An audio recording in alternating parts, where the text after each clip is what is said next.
നമസ്കാരം. റിലീസ് വാർത്തകളിലേക്ക് സ്വാഗതം. ആദ്യം നോക്കാം പ്രധാന വാർത്തകൾ. സൗദിയും ഇറാനും ഉഭയകക്ഷി ബന്ധങ്ങൾ കൂടുതൽ ശക്തമാക്കാൻ തീരുമാനം. സൗദി കിരീടാവകാശിയും ഇറാൻ വിദേശകാര്യമന്ത്രിയും കൂടിക്കാഴ്ച നടത്തി. ഇറാൻ ഇസ്രായേൽ വെടിനിർത്തൽ കരാർ സുരക്ഷയും സ്ഥിരതയും വർദ്ധിക്കാനുള്ള സാഹചര്യങ്ങൾ സൃഷ്ടിക്കുമെന്ന് വിലയിരുത്തൽ.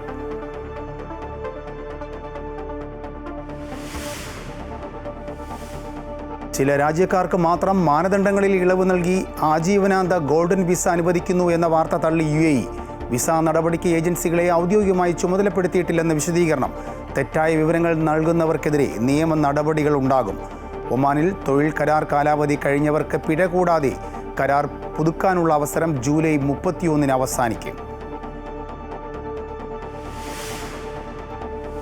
സൗദി ബാലൻ മരിച്ച കേസിൽ കോഴിക്കോട് സ്വദേശി അബ്ദുൾ റഹീമിൻ്റെ തടവ് ശിക്ഷ ശരിവച്ച് അപ്പീൽ കോടതി. ആവശ്യമെങ്കിൽ പ്രതിഭാഗത്തിന് മേൽക്കോടതിയെ സമീപിക്കാമെന്നും കോടതി. റഹീമിൻ്റെ 20 വർഷത്തെ ജയിൽ ശിക്ഷാ കാലാവധി അടുത്ത വർഷം മെയ് 20 പൂർത്തിയാകും. കീം പരീക്ഷാഫലം റദ്ദാക്കി ഹൈക്കോടതി. മാർക്ക് ഏകീകരണത്തിൽ മാറ്റം വരുത്തിയത് നിയമപരമല്ലെന്ന് കോടതി. റാങ്ക് ലിസ്റ്റ് പുനഃക്രമീകരിക്കാൻ നിർദ്ദേശം. ഡിവിഷൻ ബെഞ്ചിൽ അപ്പീൽ നൽകി സംസ്ഥാന സർക്കാർ. നാളെ പരിഗണിക്കും.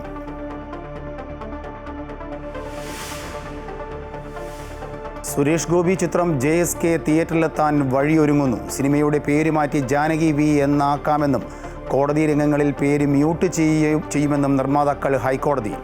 മുഖ്യ പരിഗണന സിനിമ പുറത്തിറക്കുന്നതിനെന്ന് JSKയുടെ അണിയറ പ്രവർത്തകർ.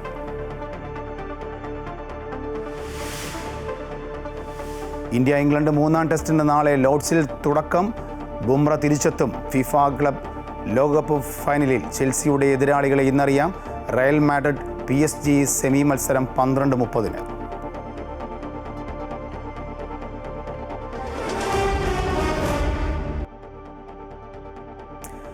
ചില രാജ്യക്കാർക്ക് മാത്രം മാനദണ്ഡങ്ങളിൽ ഇളവുകളോടെ ആജീവനാന്ത ഗോൾഡൻ വിസ എന്ന തരത്തിൽ പ്രചരിക്കുന്ന വാർത്തകളെ തള്ളി UAE. ഇന്ത്യയിലെ ചില മാധ്യമങ്ങളടക്കം കഴിഞ്ഞ ദിവസങ്ങളിൽ ഇത്തരത്തിൽ വാർത്തകൾ പ്രസിദ്ധീകരിച്ചിരുന്നു. ഇന്ത്യയിൽ നിന്നുള്ള ചില മാധ്യമങ്ങളിൽ ഉൾപ്പെടെ മാനദണ്ഡങ്ങളിൽ ഇളവുകളോടെ ചില രാജ്യക്കാർക്ക് UAE ഗോൾഡൻ വിസകൾ ലഭിക്കുമെന്ന തരത്തിൽ വാർത്തകൾ വന്നിരുന്നു. ഈ സാഹചര്യത്തിലാണ് ICP എന്ന UAE federal authority four identity, citizenship, customs and port security വിശദീകരണവുമായി രംഗത്തെത്തിയത്. UAE ഗോൾഡൻ വിസയ്ക്ക് കർശനമായ മാനദണ്ഡങ്ങളുണ്ടെന്നും അവയെല്ലാം മന്ത്രിതല തീരുമാനങ്ങളുടെയും ഔദ്യോഗിക നിയമങ്ങളുടെയും അടിസ്ഥാനത്തിലുള്ളതാണെന്നും ICP വ്യക്തമാക്കി. ഔദ്യോഗിക സംവിധാനങ്ങളിലൂടെ UAEയിൽ നിന്നുമാണ് ഗോൾഡൻ വിസയ്ക്കായുള്ള നടപടികൾ പൂർത്തിയാക്കേണ്ടത്. ഈ നടപടികൾക്കായി രാജ്യത്തിനകത്തോ പുറത്തോ ഏതെങ്കിലും ഏജൻസികളെ ഔദ്യോഗികമായി ചുമതലപ്പെടുത്തിയിട്ടില്ലെന്നും മന്ത്രാലയം വിശദീകരിച്ചു.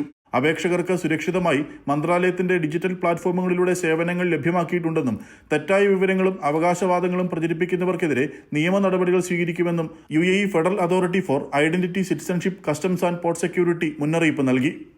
Amrita news, Dubai. സൗദി കിരീടാവകാശി മുഹമ്മദ് ബിൻ സൽമാൻ രാജകുമാരനും ഇറാൻ വിദേശകാര്യമന്ത്രി ഡോക്ടർ അബ്ബാസ് അറാഖ്ജിയും ജിദ്ദ അൽസലാം കൊട്ടാരത്തിൽ വച്ച് ചർച്ചകൾ നടത്തി. ഇരു രാജ്യങ്ങളും തമ്മിലുള്ള ഉഭയകക്ഷി ബന്ധങ്ങളും മേഖലയിലെ ഏറ്റവും പുതിയ സംഭവ വികാസങ്ങളും അവ പരിഹരിക്കുവാനുള്ള ശ്രമങ്ങളും ഇരുവരും വിശകലനം ചെയ്തു. മേഖലയിലെ സുരക്ഷയും സ്ഥിരതയും വർദ്ധിക്കുവാനുള്ള സാഹചര്യങ്ങൾ സൃഷ്ടിക്കാൻ ഇറാൻ ഇസ്രായേൽ വെടിനിർത്തൽ കരാർ സഹായിക്കുമെന്ന് മുഹമ്മദ് ബിൻ സൽമാൻ രാജകുമാരൻ പ്രത്യാശ പ്രകടിപ്പിച്ചു. ഇസ്രായേൽ ആക്രമണത്തെ അപലപിച്ച സൗദി അറേബ്യയുടെ നിലപാടിന് ഇറാൻ വിദേശകാര്യമന്ത്രി നന്ദി രേഖപ്പെടുത്തുകയും മേഖലയിൽ സുരക്ഷയും സ്ഥിരതയും വർദ്ധിപ്പിക്കുവാനുള്ള കിരീടാവകാശിയുടെ ശ്രമങ്ങൾക്ക് നന്ദി അറിയിക്കുകയും ചെയ്തു. ഒമാനിൽ തൊഴിൽ കരാർ കാലാവധി അവസാനിച്ച പ്രവാസികൾക്ക് പിഴ കൂടാതെ കരാർ പുതുക്കുവാനുള്ള അവസരം ജൂലൈ 31 അവസാനിക്കും. 7 വർഷത്തിൽ കൂടുതലുള്ള പിഴകളും കോവിഡ് കാലത്തെ ഫീസുകളും ഒഴിവാക്കി നൽകും. ഇളവുകളുടെ പാക്കേജിൽ 60 ദശലക്ഷത്തിലധികം ഒമാൻ റിയാലിൻ്റെ സാമ്പത്തിക ബാധ്യതകളും പിഴകളും ഉൾപ്പെടുന്നുണ്ട്. തൊഴിൽ കരാർ അവസാനിച്ചവർക്ക് പിഴയൊടുക്കാതെ കരാർ റദ്ദാക്കി രാജ്യം വിടാനും അവസരമുണ്ടെന്ന് തൊഴിൽ മന്ത്രാലയം അറിയിച്ചു. കുറ്റകൃത്യങ്ങളിൽ ഏർപ്പെടാതെ ഒമാനിൽ തങ്ങുന്ന താമസരേഖയില്ലാത്തവർക്കെല്ലാം രാജ്യം വിടാനുള്ള അവസരമാണ് ഇതെന്നും റോയൽ ഒമാൻ പോലീസ് വ്യക്തമാക്കി. കുവൈറ്റിൽ ഗാർഹിക തൊഴിലാളികൾക്ക് യാത്ര പുറപ്പെടുന്നതിന് മുമ്പ് സഹേൽ ആപ്ലിക്കേഷൻ വഴി എക്സിറ്റ് പെർമിറ്റ് നേടണമെന്ന തരത്തിൽ സമൂഹ മാധ്യമങ്ങളിൽ പ്രചരിക്കുന്ന വാർത്തകൾ മാൻ പവർ അതോറിറ്റി നിഷേധിച്ചു. അങ്ങനെ ഒരു നിബന്ധന നിലവിലില്ല എന്നും സ്പോൺസർമാർ സഹേൽ ആപ്പ് വഴി എക്സിറ്റ് പെർമിറ്റ് നിർബന്ധമായി നൽകണമെന്ന പ്രചാരണം തികച്ചും വ്യാജമാണെന്നും അധികൃതർ വ്യക്തമാക്കി. ഗാർഹിക തൊഴിലാളികൾക്കുള്ള എക്സിറ്റ് പെർമിറ്റുകളുമായി ബന്ധപ്പെട്ട് ഒരു ഔദ്യോഗിക നടപടിക്രമവും ആരംഭിക്കുകയോ പ്രഖ്യാപിക്കുകയോ ചെയ്തിട്ടില്ല എന്ന് അതോറിറ്റി അറിയിച്ചു. ഔദ്യോഗിക സർക്കാർ ചാനലുകളിലൂടെ പുറത്തുവിടുന്ന വിവരങ്ങളെ മാത്രം ആശ്രയിക്കണമെന്നും സ്ഥിരീകരിക്കാത്ത കിംവദന്തികൾ പ്രചരിപ്പിക്കുന്നത് ഒഴിവാക്കണമെന്നും അധികൃതർ പൊതുജനങ്ങളോട് അഭ്യർത്ഥിച്ചു.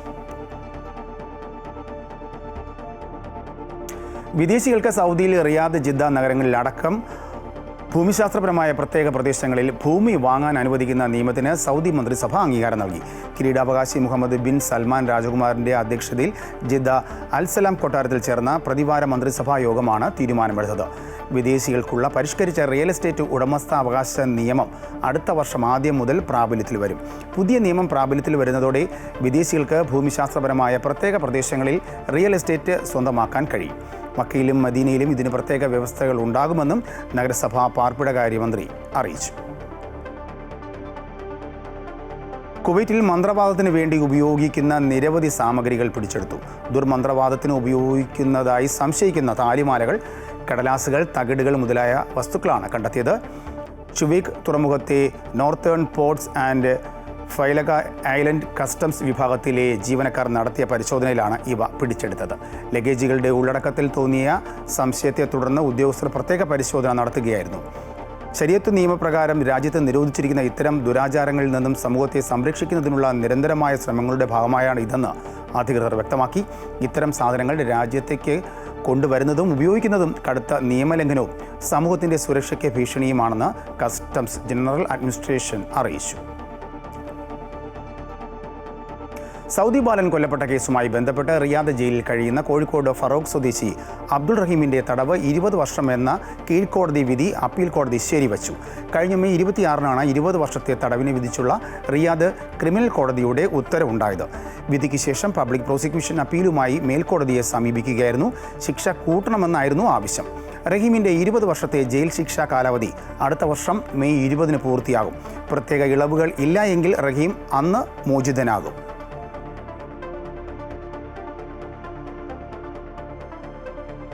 പൊതുവിഷയങ്ങളും നിയമലംഘനങ്ങളുമായി ബന്ധപ്പെട്ട് പൊതുജനങ്ങൾക്ക് പരാതികൾ സമർപ്പിക്കുന്നതിനായുള്ള ഘട്ടങ്ങളെക്കുറിച്ച് മാർഗനിർദ്ദേശം നൽകുന്ന പുതിയ ഇലക്ട്രോണിക് ആപ്ലിക്കേഷൻ പുറത്തിറക്കിയതായി കുവൈറ്റ് നഗരസഭ. പരാതികൾ സമർപ്പിക്കുന്നതിനുള്ള സേവനങ്ങൾ സുഗമമാക്കുന്നതിനും പൊതുജനങ്ങൾക്കായുള്ള ആശയവിനിമയം മെച്ചപ്പെടുത്തുന്നതിനും ഡിജിറ്റൽ പരിവർത്തനത്തിനൊപ്പം നീങ്ങുന്നതിനുമുള്ള നഗരസഭയുടെ ശ്രമങ്ങളുടെ ഭാഗമായാണ് ഇതെന്ന് അധികൃതർ അറിയിച്ചു. നഗരസഭയുടെ ഔദ്യോഗിക പ്ലാറ്റ്ഫോം വഴി ഇലക്ട്രോണിക്കായി പരാതികൾ സമർപ്പിക്കുന്നതിനുള്ള സംവിധാനത്തെക്കുറിച്ച് പുതിയ ആപ്പിൽ വിശദമായ മാർഗനിർദ്ദേശം നൽകുന്നുണ്ട്. കൂടാതെ 139 എന്ന ഹോട്ട്ലൈൻ നമ്പർ വഴി അടിയന്തര സംഘങ്ങളുമായി നേരിട്ട് ആശയവിനിമയം നടത്തുന്നതിനുള്ള സാധ്യതയും ഇതിൽ ഉൾപ്പെടുന്നുവെന്നും നഗരസഭ പുറത്തിറക്കിയ വാർത്താക്കുറിപ്പിൽ അറിയിച്ചു. ദുബായ് മുനിസിപ്പാലിറ്റി ഉടമസ്ഥതയിലുള്ള സൗജന്യ പാർക്കിംഗ് ഇടങ്ങൾ ഉൾപ്പെടെ പരിപാലിക്കുവാനുള്ള കരാറിൽ പാർക്കിംഗ് സേവനദാതാക്കളായ പാർക്കിംഗ് കമ്പനിയുമായി ദുബായ് മുനിസിപ്പാലിറ്റി കരാറിൽ ഒപ്പുവച്ചു. ബഹുനില പാർക്കിംഗ് കേന്ദ്രങ്ങളുടെ നിർമ്മാണം, പരിപാലനം, സ്വകാര്യ സ്ഥലങ്ങളിൽ പാർക്കിംഗ് സൗകര്യമൊരുക്കുക എന്നീ സാധ്യതകൾ പരിശോധിക്കാനും നടപ്പാക്കാനുമുള്ള ഉത്തരവാദിത്വം പാർക്കിംഗ് കമ്പനിക്ക് ലഭിക്കും. Dubai municipality director general engineer Marwan Ahmed bin Khalida, parking company board of directors chairman Ahmed Hashim Bahrozyan എന്നിവർ ധാരണാപത്രം ഒപ്പിടുന്ന ചടങ്ങിൽ പങ്കെടുത്തു. ദുബായ് അന്താരാഷ്ട്ര വിമാനത്താവളത്തിലെ ടെർമിനൽ 3-ൽ അതിഥികൾക്കായി ഗ്രീറ്റ് ആൻഡ് ഗോ എന്ന പേരിൽ പുതിയ സംവിധാനം ആരംഭിച്ചു. ഹോട്ടലുകൾ, ലിമോസിൻ, ടൂർ ഓപ്പറേറ്റർ സേവനങ്ങൾ മുൻകൂട്ടി ബുക്ക് ചെയ്തു വരുന്ന യാത്രക്കാർക്ക് ഇവിടെ സ്ഥാപിച്ചിട്ടുള്ള കിയോസ്കുകളിൽ നിന്നും തങ്ങളുടെ വാഹനത്തെയും ഡ്രൈവർമാരെയും കണ്ടെത്താൻ സാധിക്കും. കിയോസ്കുകളിൽ ലഭ്യമാകുന്ന QR കോഡ് സ്കാൻ ചെയ്താൽ ഈ വിവരങ്ങൾ യാത്രക്കാരുടെ മൊബൈലിൽ ലഭ്യമാകും. പരമ്പരാഗത ശൈലിയിൽ അതിഥികളെ സ്വീകരിക്കുന്ന രീതിക്ക് പകരമാണ് ഈ സംവിധാനം ഒരുക്കിയിട്ടുള്ളത്. കുവൈറ്റിലെ മലയാളി സമൂഹത്തിൽ വ്യവസായ സംരംഭങ്ങളെ പ്രോത്സാഹിപ്പിക്കുന്നതിനായി യൂത്ത് ഇന്ത്യ കുവൈറ്റ് സംഘടിപ്പിക്കുന്ന ബിസിനസ് കോൺക്ലേവ് 2025 സെപ്റ്റംബർ 5-ന് നടക്കും. വ്യവസായ രംഗത്തെ നവീന സാധ്യതകൾ കണ്ടെത്താനും സംരംഭകരെ തമ്മിൽ ബന്ധിപ്പിക്കാനും വിജയഗാഥകൾ പങ്കുവയ്ക്കുവാനുമുള്ള ഒരു ഉന്നത വേദിയായിരിക്കുമെന്ന് ഭാരവാഹികൾ അറിയിച്ചു. സെപ്റ്റംബർ 5-ന് ഫർവാനിയിലെ ക്രൗൺ പ്ലാസയിൽ വെച്ചാണ് ബിസിനസ് കോൺക്ലേവ് നടക്കുക. പാനൽ ചർച്ചകൾ, നെറ്റ്വർക്കിംഗ് സെക്ഷനുകൾ, എത്തിക്കൽ ബിസിനസ് മാർഗനിർദ്ദേശങ്ങൾ, സംരംഭങ്ങളുടെ പ്രദർശനങ്ങൾ, ബിസിനസ് നിയമങ്ങൾ, വിദഗ്ധരുടെ സംവാദങ്ങൾ എന്നിവ ബിസിനസ് കോൺക്ലേവിൻ്റെ ഭാഗമാകും. ഇബ്നു ഇവൻ്റ് വൈബ്സ് ജിദ്ദയുടെ ബാനറിൽ സമ്മർ ഫെസ്റ്റിവൽ 2024 ജൂലൈ 11 വൈകുന്നേരം 5 മണിക്ക് ജിദ്ദ മഹ്ജറിലുള്ള അൽ ഖുബ്ബ ഓഡിറ്റോറിയത്തിൽ വെച്ച് നടക്കും. കഴിഞ്ഞ ദിവസം നടന്ന കാരംസ് ചെസ് മത്സരങ്ങളുടെ സെമി ഫൈനൽ, ഫൈനൽ മത്സരങ്ങളും നിരവധി കുടുംബിനികൾ പങ്കെടുക്കുന്ന മെഹന്തി മത്സരങ്ങളും ജിദ്ദയിലെയും നാട്ടിലെയും ഗായകർ അണിനിരക്കുന്ന സംഗീതോത്സവം തുടങ്ങിയ പരിപാടികൾ അരങ്ങേറുമെന്ന് ഭാരവാഹികൾ വാർത്താ സമ്മേളനത്തിൽ അറിയിച്ചു.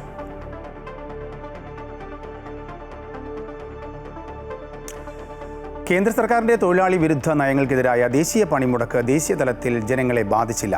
ഡൽഹി, ചെന്നൈ, ബംഗളൂരു, മുംബൈ മെട്രോ നഗരങ്ങളിൽ ജനജീവിതം സാധാരണ നിലയിലാണ്. ജന്തർ മന്ദറിൽ സംയുക്ത സമരസമിതിയുടെ നേതൃത്വത്തിൽ പ്രതിഷേധം സംഘടിപ്പിച്ചു. ഖനി അടക്കമുള്ള തൊഴിൽ മേഖലകളെ സമരം ബാധിച്ചു. ബീഹാറിലെ RJDയുടെ നേതൃത്വത്തിൽ രാവിലെ റോഡ്, റെയിൽ ഗതാഗതം തടഞ്ഞു. പശ്ചിമ ബംഗാളിലും ട്രെയിൻ സർവീസുകൾ തടസ്സപ്പെട്ടു. മൈസൂരിൽ ITUCയുടെ നേതൃത്വത്തിൽ പ്രതിഷേധ റാലിയും നടന്നു. തൊഴിലാളി സംഘടനകൾ പ്രഖ്യാപിച്ച ദേശീയ പണിമുടക്ക് സംസ്ഥാനത്തെ ജനജീവിതത്തെ ബാധിച്ചു. തിരുവനന്തപുരം, കൊല്ലം, പത്തനംതിട്ട എന്നിവിടങ്ങളിൽ പലയിടത്തും KSRTC ബസ്സുകൾ സമരാനുകൂലികൾ തടഞ്ഞു. കൊല്ലത്തും പത്തനംതിട്ടയിലും കടകൾ അടപ്പിച്ചു. തിരുവനന്തപുരം ജില്ലയിൽ സമരം കാര്യമായി ബാധിച്ചു. തമ്പാനൂരിൽ നെയ്യാറ്റിൻകരയിലേക്ക് സർവീസ് നടത്താനിരുന്ന ബസ് സമരാനുകൂലികൾ തടഞ്ഞു. നെയ്യാറ്റിൻകര വെള്ളതട പാറശാല ഡിപ്പോയിലും നെടുമങ്ങാട് ഡിപ്പോയിലും ബസ് തടയുന്ന സാഹചര്യമുണ്ടായി. തമ്പാനൂർ റെയിൽവേ സ്റ്റേഷൻ പരിധിയിൽ വന്നിറങ്ങുന്ന യാത്രക്കാർക്ക് പോലീസ് ഗതാഗത സംവിധാനം ഒരുക്കിയിട്ടുണ്ട്. RCCയിലേക്കും മറ്റും പോകുന്നവർക്കാണ് ഗതാഗത സൗകര്യം ഒരുക്കിയിട്ടുള്ളത്. ഓട്ടോ, ടാക്സി എന്നിവ സർവീസ് നടത്തുന്നുണ്ട്. നെയ്യാറ്റിൻകരയിൽ നിന്ന് 42 KSRTC ബസ്സുകളാണ് സർവീസ് നടത്തിയത്. എന്നാൽ സ്വകാര്യ ബസ്സുകൾ ഒന്നും തന്നെ നിരത്തിലിറങ്ങിയില്ല. കാട്ടാക്കടയിൽ ബസ് കണ്ടക്ടറെ മർദ്ദിച്ചതായി പരാതിയുണ്ട്. നെയ്യാറ്റിൻകര ഡിപ്പോയിലെ കണ്ടക്ടർ ഷിബുവിനാണ് മർദ്ദനമേറ്റത്. ഡയസ്നോൺ പ്രഖ്യാപിച്ചതിനാൽ KSRTC ഡിപ്പോകളിൽ ഉൾപ്പെടെ ഉദ്യോഗസ്ഥർ എത്തിയെങ്കിലും സർവീസ് നടത്തുന്നതിൽ നിന്ന് സമരാനുകൂലികൾ വിലക്കി. കൊല്ലത്ത് മരുന്ന് വിതരണ ഗോഡൌൺ സമരാനുകൂലികൾ അടപ്പിച്ചു. കൊല്ലം പത്തനാപുരത്ത് ഔഷധിയുടെ സബ് സെന്ററാണ് അടപ്പിച്ചത്. ജീവനക്കാരും സമരാനുകൂലികളും തമ്മിൽ വാക്കേറ്റമുണ്ടായി. പത്തനംതിട്ടയിലും പണിമുടക്ക് പൂർണ്ണമാണ്. സർവീസ് നടത്താൻ ചില ജീവനക്കാർ എത്തിയെങ്കിലും സമരാനുകൂലികൾ അനുവദിച്ചില്ല. എന്നാൽ പത്തനംതിട്ടയിൽ നിന്നും കൊല്ലത്തേക്ക് രാവിലെ സർവീസ് നടത്തി. ബസ്സിലെ ഡ്രൈവർ ഹെൽമറ്റ് ധരിച്ചാണ് വണ്ടി ഓടിച്ചത്. അമൃത ന്യൂസ്, തിരുവനന്തപുരം. ദേശീയ പണിമുടക്കിൽ മധ്യകേരളം നിശ്ചലമായി. കടകമ്പോളങ്ങൾ അടച്ചിട്ടതും ബസ്സുകൾ നിരത്തിലിറങ്ങാതായതോടെയും ബന്ദിന് സമാനമായ സാഹചര്യമായിരുന്നു. കോട്ടയം ചങ്ങനാശ്ശേരിയിൽ പോസ്റ്റ് ഓഫീസ് ജീവനക്കാരനെ സമരാനുകൂലികൾ മർദ്ദിച്ചതായി പരാതി ഉയർന്നു. ഗുരുവായൂർ പടിഞ്ഞാറേ നടയിൽ ഹോട്ടൽ അടിച്ചു തകർത്തു.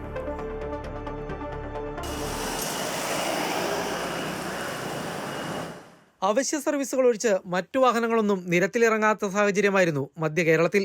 എറണാകുളം ഡിപ്പോയിൽ KSRTC ബസ് സർവീസ് നടത്താൻ ജീവനക്കാർ തയ്യാറായെങ്കിലും സമരാനുകൂലികൾ തടഞ്ഞു. ദീർഘദൂര ബസ്സുകൾ മാത്രമാണ് നഗരത്തിൽ സർവീസ് നടത്തിയത്. കൊച്ചി മെട്രോ പതിവ് സർവീസുകൾ തുടർന്നു.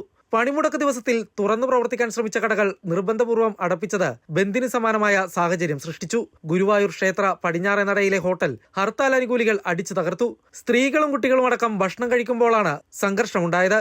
കൂട്ടമായെത്തിയവർ ഹോട്ടലിലെ ഗ്ലാസുകളടക്കം അടിച്ചു തകർക്കുകയായിരുന്നു. കോട്ടയം ചങ്ങനാശ്ശേരിയിൽ പോസ്റ്റ് ഓഫീസ് ജീവനക്കാരനെ സമരക്കാർ മർദ്ദിച്ചതായി പരാതിയുണ്ട്. ചങ്ങനാശ്ശേരി ഹെഡ് പോസ്റ്റ് ഓഫീസിലെ പോസ്റ്റുമാൻ നിലമ്പേരൂർ സ്വദേശി വിഷ്ണുവിനാണ് മർദ്ദനമേറ്റത്. ഇടതനുകൂല സംഘടനാ പ്രവർത്തകരാണ് മർദ്ദിച്ചതെന്നാണ് പരാതി. ഹെഡ് പോസ്റ്റ് ഓഫീസിനുള്ളിൽ വെച്ചായിരുന്നു മർദ്ദനം. ഈരാറ്റുപേട്ടയിൽ സമരാനുകൂലികൾ KSRTC ബസ് തടഞ്ഞു. ഈരാറ്റുപേട്ട ഡിപ്പോയിൽ നിന്നും ആലപ്പുഴയിലേക്ക് സർവീസ് ആരംഭിച്ച ബസ്സാണ് ടൗണിൽ തന്നെ തടഞ്ഞത്.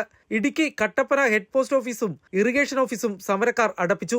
പീരുമേട്ടിൽ പോസ്റ്റ് ഓഫീസ് ജീവനക്കാരനെ മർദ്ദിച്ചതായും പരാതിയുണ്ട്.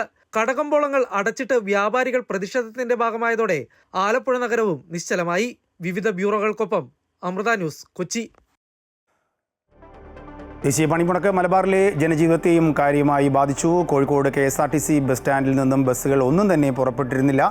അതേസമയം പാവങ്ങാട് ഡിപ്പോയിൽ KSRTC ബസ് തടയുന്ന സാഹചര്യമുണ്ടായി. കോഴിക്കോട് മുക്കത്തെ സിവിൽ സ്റ്റേഷൻ ഉൾപ്പെടെ സമരാനുകൂലികൾ അടപ്പിച്ചപ്പോൾ കാസർഗോഡ് നീലേശ്വരം നഗരസഭയിലെ ജീവനക്കാരെ സമരാനുകൂലികൾ പൂട്ടിയിട്ടു. ദേശീയ പണിമുടക്ക് വടക്കൻ കേരളത്തെ കാര്യമായി തന്നെ ബാധിച്ചു. KSRTC സർവീസ് നടത്തുമെന്ന് ഗതാഗത മന്ത്രി പറഞ്ഞിരുന്നെങ്കിലും കോഴിക്കോട് നിന്നും ബസ്സുകളൊന്നും തന്നെ സർവീസ് നടത്തിയില്ല. ഇതറിയാതെ എത്തിയ നിരവധി യാത്രക്കാരാണ് വലഞ്ഞത്. ഇവിടെ വന്ന് ബസ് ഓടുന്നതല്ല മന്ത്രിൻ്റെ പ്രസ്താവന, പക്ഷെ ഇവിടെ വന്ന് നോക്കുന്നേരം അങ്ങനത്തെ ഒരു നിലപാട് കാണുന്നില്ല. ബസ് ഉണ്ടാവുമെന്ന് പറഞ്ഞിട്ട് വന്നതാ. ബസ് ഓടുന്നില്ല. എന്താ ചെയ്യാന്ന് വെച്ചപ്പോൾ ഒരു മാർഗം കാണുന്നില്ല. നോട്ടീസ് നൽകിയതാണെന്നും സമരത്തിന്റെ ഗൗരവത്തെക്കുറിച്ച് അറിയാത്തതിനാലാണ് മന്ത്രിയുടെ പ്രസ്താവനയെന്നുമായിരുന്നു CITUവിന്റെ പ്രതികരണം. ഗതാഗത മന്ത്രിക്ക് ഈ ഇതിൻ്റെ പണിമുടക്കിൻ്റെ ആ മുദ്രാവാക്യത്തിൻ്റെ ഗൗരവം എന്താണെന്നുള്ളത് വകുപ്പ് മന്ത്രിക്ക് അറിയില്ല എന്നുള്ളതാണ് നമുക്ക് മനസ്സിലാക്കാൻ കഴിഞ്ഞത്. പാവങ്ങാട് ഡിപ്പോയിൽ ജോലിക്കെത്തിയ 9ഓളം വരുന്ന BMS ട്രേഡ് യൂണിയനിൽപ്പെട്ട KSRTC ജീവനക്കാരെ CITU ജീവനക്കാർ ഇടപെട്ട് തടഞ്ഞു. സർവീസിന് വേണ്ടി തയ്യാറായി പുറത്തേക്ക് എടുക്കുമ്പോൾ സമരാനുകൂലികളെ തടയാണ് ഉണ്ടായത്. പോലീസ് സംരക്ഷണം തരികയാണ്, ഞങ്ങൾക്ക് എസ്കോർട്ട് തരികയാണെങ്കിൽ ഞങ്ങൾ സർവീസ് നടത്താൻ തയ്യാറാണ്.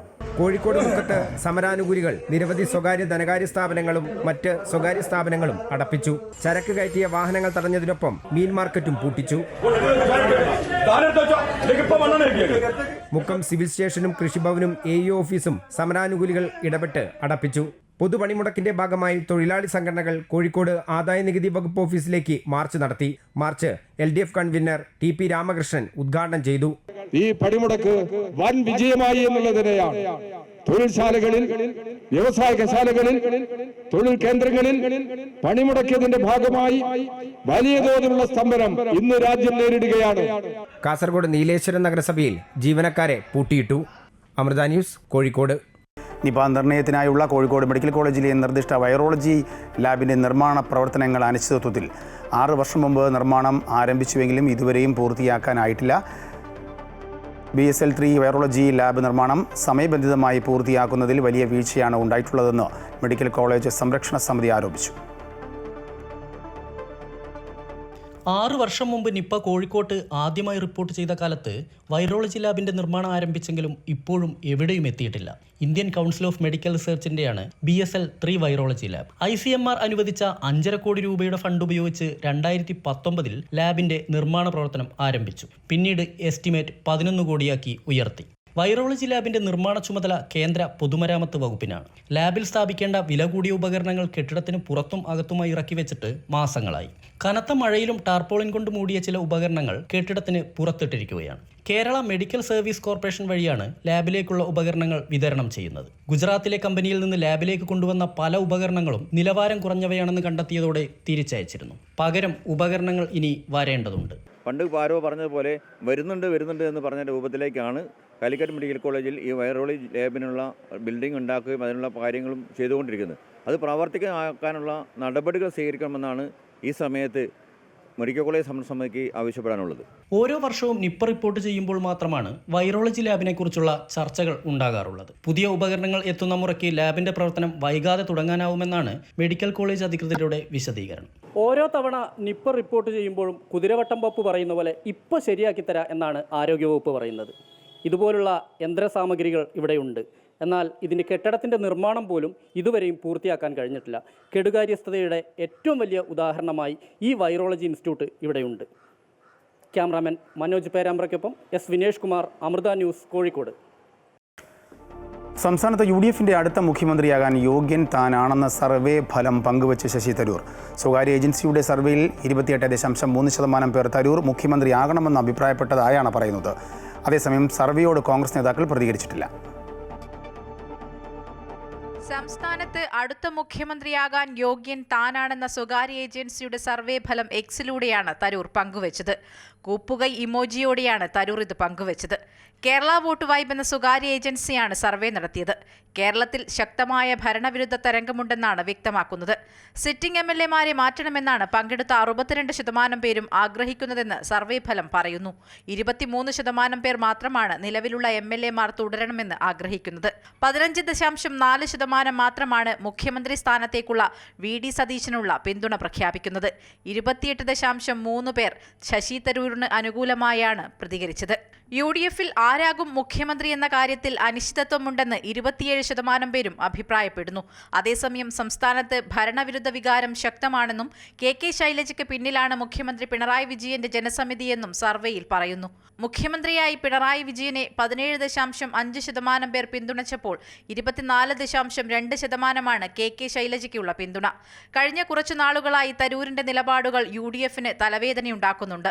ഇതിന് പിന്നാലെയാണ് UDF-ൽ നിന്നുള്ള അടുത്ത മുഖ്യമന്ത്രിയാകാൻ താൻ യോഗ്യനാണെന്ന സർവേ ഫലവുമായി തരൂർ രംഗത്തെത്തിയിരിക്കുന്നത്. News desk Amrita TV. Ernakulam കുറുമശ്ശേരിയിൽ 46-കാരൻ ആത്മഹത്യ ചെയ്തത് കേരള ബാങ്കിന്റെ ജപ്തി ഭീഷണി മൂലമെന്ന കുടുംബം. പഴൂർ വീട്ടിൽ മധുമോഹനാണ് ജീവനൊടുക്കിയത്. വായ്പ തിരിച്ചടവിനായി ബാങ്ക് സാവകാശം നൽകിയില്ല എന്ന് കുടുംബം ആരോപിക്കുന്നു. കുറുമശ്ശേരി സ്വദേശി മധു ജീവനൊടുക്കാൻ കാരണം കേരള ബാങ്കിന്റെ ജപ്തി ഭീഷണിയാണെന്നാണ് കുടുംബത്തിന്റെ ആരോപണം. വായ്പാ തിരിച്ചടവിനായി ബാങ്ക് അധികൃതരോട് 15 ദിവസത്തെ സാവകാശം ചോദിച്ചിരുന്നു. വീട് വിറ്റ് ആ പണം അടയ്ക്കാനായിരുന്നു തീരുമാനം. വീട് വാങ്ങാൻ ആളുകളും വന്നിരുന്നു. എന്നാൽ സാവകാശം നൽകാതെ ജപ്തി നടപടികളുമായി ബാങ്ക് മുന്നോട്ടു പോയി. സാവകാശം നൽകിയിരുന്നെങ്കിൽ മധു മരിക്കില്ലായിരുന്നുവെന്ന് സഹോദരൻ ഹരികൃഷ്ണൻ പറഞ്ഞു. പുള്ളിക്ക് ഒരു 37 ലക്ഷം രൂപയായിരുന്നു ബാങ്കിന്റെ ബാധ്യത. അപ്പോൾ അവർ എടുക്കാൻ വന്ന പാർട്ടി 37 ലക്ഷം രൂപ കൊടുക്കാമെന്ന് റെഡിയായിരുന്നു. പക്ഷേ ഒരു 5 ദിവസം അതായത് ഈ മാസം 30-ാം തീയതി വരെ ഒരു കാലാവധി ചോദിച്ചായിരുന്നു. പക്ഷെ അവരത് തയ്യാറായില്ല. ബാങ്കുകാർ കൊടുക്കാനായിട്ട് സമയം തരാൻ പറ്റില്ല എന്നാണ് കർക്കശമായിട്ട് പറഞ്ഞിരുന്നത് അവർ. വീട് നിർമ്മാണത്തിനായി 21 ലക്ഷം രൂപയാണ് മധു വായ്പ എടുത്തത്. വീട് വിറ്റ് വായ്പ തിരിച്ചടയ്ക്കാൻ 30-ാം തീയതി വരെ സമയം ചോദിച്ചിരുന്നു. ബാങ്കിൽ നിന്നുള്ള നിരന്തര ഭീഷണി ഉണ്ടായിരുന്നതായും സഹോദരൻ ആരോപിക്കുന്നു. ഭാര്യ ശ്യാമയും സ്കൂളിൽ പഠിക്കുന്ന 2 പെൺകുട്ടികളും അടങ്ങുന്നതാണ് മധുവിന്റെ കുടുംബം. നേരത്തെ പ്രവാസിയായിരുന്ന മധു ഡ്രൈവിംഗ് ജോലിയാണ് ചെയ്തിരുന്നത്. അമൃത ന്യൂസ്, കൊച്ചി.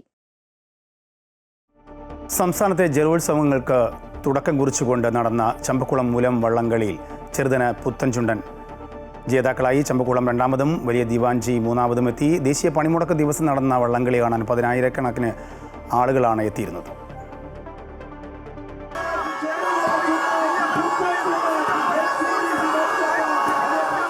കേരളത്തിൽ വള്ളംകളിക്കാലത്തിന് തുടക്കം. ചമ്പക്കുളം ബൊമ്പയാറ്റിൽ നടന്ന ആവേശ പോരാട്ടത്തിൽ ചെറുതന പുത്തൻചുണ്ടൻ രാജപ്രമുഖൻ ട്രോഫിയിൽ മുത്തമിട്ടു.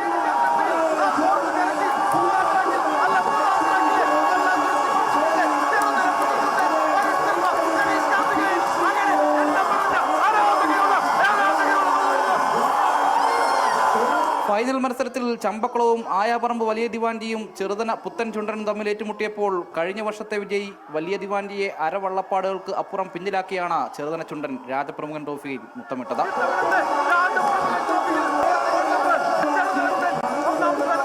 വെപ്പ് എ ഗ്രേഡ് വള്ളങ്ങളുടെ മത്സരത്തിൽ കുമരകം ടൗൺ ബോട്ട് ക്ലബ് തുഴഞ്ഞ മണലി 1ാമതെത്തി. വെപ്പ് ബി ഗ്രേഡ് വള്ളങ്ങളുടെ മത്സരത്തിൽ PG കരിപ്പുഴയും ജേതാക്കളായി. വിജയികൾക്കുള്ള ട്രോഫികൾ കൊടിക്കുന്നിൽ സുരേഷ് MP, തോമസ് കെ തോമസ് MLA എന്നിവർ ചേർന്ന് സമ്മാനിച്ചു. തെളിഞ്ഞ കാലാവസ്ഥ മത്സരത്തിന്റെ ആവേശം ഇരട്ടിച്ചു. ദേശീയ പണിമുടക്കിന്റെ ആശങ്കകളുണ്ടായിരുന്നെങ്കിലും 10,000-കണക്കിന് ജലോത്സവ പ്രേമികളാണ് പമ്പയാറിന്റെ ഇരുകരകളിലുമായി തടിച്ചുകൂടിയത്. അമൃത ന്യൂസ്, ആലപ്പുഴ. കായിക വാർത്തകൾ നോക്കാം. ഇന്ത്യ-ഇംഗ്ലണ്ട് 3ാം ടെസ്റ്റ് നാളെ മുതൽ ലോർഡ്സിൽ നടക്കും. പേസും ബൗൺസുമുള്ള പിച്ചാണ് ലോർഡ്സിൽ ഇന്ത്യയെ കാത്തിരിക്കുന്നത്. ജസ്പ്രീത് ബുംറ തിരിച്ചെത്തും. ആകാശ്ദീപും മുഹമ്മദ് സിറാജും തുടരും. 2ാം ടെസ്റ്റ് തോൽവിയിൽ പുതിയ ഗെയിം പ്ലാൻ പരീക്ഷിക്കാനാണ് ഇംഗ്ലണ്ട് തയ്യാറെടുക്കുന്നത്. എഡ്ജ്ബാസ്റ്റണിലെ ആധികാരിക ജയത്തിന്റെ ആവേശത്തിലാണ് 3ാം ടെസ്റ്റിനായി ഇന്ത്യ ലോർഡ്സിൽ ഇറങ്ങുന്നത്. 5 മത്സരങ്ങളുള്ള പരമ്പരയിൽ മേധാവിത്വം ഉറപ്പാക്കാൻ ജയിക്കുക എന്നതാണ് ഇന്ത്യക്ക് മുന്നിലെ ലക്ഷ്യം. ലീഡ്സിലും എഡ്ജ്ബാസ്റ്റണിലും ബാറ്റർമാർക്ക് അനുകൂലമായ പിച്ചായിരുന്നു. എന്നാൽ പേസും ബൗൺസുമുള്ള പിച്ചാകും ലോർഡ്സിലേത് എന്നാണ് സൂചന. 2ാം ടെസ്റ്റിൽ വിശ്രമത്തിലായിരുന്ന ജസ്പ്രീത് ബുംറ ഇന്ത്യൻ നിരയിൽ മടങ്ങിയെത്തും. ആകാശ്ദീപും മുഹമ്മദ് സിറാജും കൂടി ചേരുമ്പോൾ ഇന്ത്യയുടെ പേസ് ബൗളിംഗ് നിര കൂടുതൽ ശക്തമാകും. ഷാർദുൽ ഠാക്കൂറിനെ കൂടി പരിഗണിച്ചേക്കും. ജോഫ്ര ആർച്ചറെയും ഗസ് അറ്റ്കിൻസിനെയും ഇംഗ്ലണ്ട് ടീമിൽ ഉൾപ്പെടുത്തും. വോക്സ്, ആർച്ചർ, അറ്റ്കിൻസൺ ത്രയത്തിനൊപ്പം ബെൻ സ്റ്റോക്സും കൂടി ചേരുമ്പോൾ ഇംഗ്ലണ്ട് പേസ് വിഭാഗത്തിനും മൂർച്ച കൂടും. യശസ്വി ജയ്സ്വാൾ, ഋഷഭ് പന്ത്, ശുഭ്മാൻ ഗിൽ, KL രാഹുൽ അടക്കമുള്ളവരിൽ ഇന്ത്യൻ ബാറ്റിംഗ് നിര ഭദ്രമാണ്. നിർണായകമായ 3ാം നമ്പറിൽ കരുൺ നായരെ തന്നെ നിലനിർത്തിയേക്കും. Harry Brook, Jamie Smith, Ollie Pope, Ben Duckett ഉൾപ്പെടെയുള്ളവർ ഇംഗ്ലണ്ട് ബാറ്റിംഗിന്റെ പ്രതീക്ഷയാണ്. 2021 ലോർഡ്സിൽ ഇരു ടീമും അവസാനമായി മത്സരിച്ചത്. 151 റൺസിന് അന്ന് ഇന്ത്യ ജയിച്ചിരുന്നു. പ്രതീക്ഷിക്കുന്ന പോലെ സംഭവിച്ചാൽ ലോർഡ്സിൽ മത്സരം തീപാറുമെന്നുറപ്പ്. News desk, Amrita TV. ഇതോടുകൂടി വാർത്താ ബുള്ളറ്റിൻ പൂർണ്ണമാകുന്നു. കൂടുതൽ വാർത്തയ്ക്കായി അമൃത ന്യൂസ് യൂട്യൂബ് കാണുക.